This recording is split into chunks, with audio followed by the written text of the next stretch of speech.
तो बुलेटिन में सबसे पहले बात वोट बैंक के लिए किसी भी हद तक जाने वाली यूपीए सरकार की।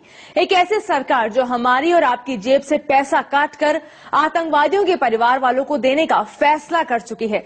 सरकार ने ऐसे परिवारों के पुनर्वास के लिए रोजगार, पैसा और पेंशन देने की योजना को हरी झंडी दे दी है। सरकार का चुनावी तर्क है कि बेसहारा परिवारों की मदद करना उसकी नैतिक जिम्मेदारी है। पिछले 15 सालों में जम्मू कश्मीर में सुरक्षा बलों के सैकड़ों जवान मारे गए, लेकिन उनकी जान की केंद्र सरकार के लिए कोई कीमत नहीं है। कीमत है भी तो उन आतंकवादियों की जो सुरक्षा बलों की गोलियों का निशाना बने, जो देश में खून की होली खेलने की साजिश रच रहे थे।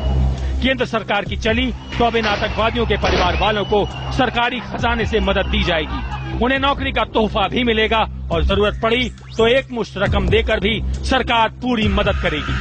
यानी केंद्र सरकार ने उन जवानों की आत्माओं को तार तार कर दिया जो आतंकवादियों के हाथों मारे गए, जिन लोगों ने इन आतंकवादियों की घिनौनी हरकतों को खुद भोगा है, जिन्होंने अपने परिवार का कोई सदस्य, कोई अपना खो दिया है।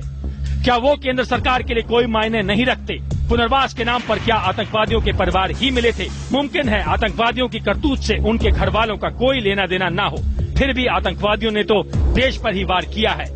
उनके परिवार को इनाम देने की क्या जरूरत है?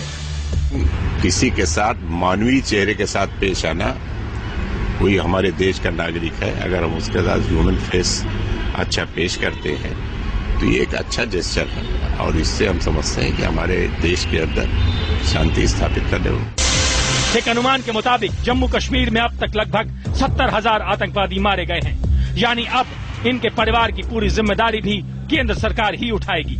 हालांकि सरकार ने अब तक ये साफ नहीं किया है कि वो आतंकवादियों के परिवारों को कितनी और कैसे मदद करेगी। लेकिन 23 जनवरी को प्रधानमंत्री मनमोहन सिंह, केंद्रीय गृह मंत्री शिवराज पाटिल, जम्मू कश्मीर के मुख्यमंत्री गुलाम नबी आजाद और राष्ट्रीय सुरक्षा सलाहकार M.K. नारायणन के बीच हुई एक बैठक में ये फैसला हो चुका है।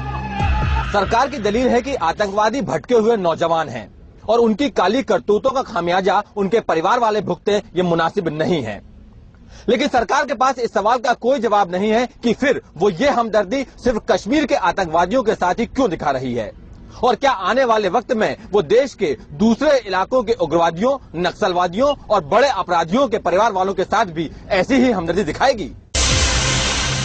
पिछले 20 सालों में घाटी में आतंकवादियों के हाथों 30,000 से ज्यादा बेगुनाहों की हत्या हुई है। पिछले 3 साल के आंकड़ों को ही देखें तो सुरक्षा बलों के 455 जवान भी शहीद हुए।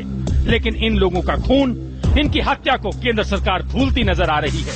आखिर सवाल वोट बैंक का है, चुनाव से पहले की हड़बड़ाहट का है। आनंद पांडे, दिल्ली, IBN 7।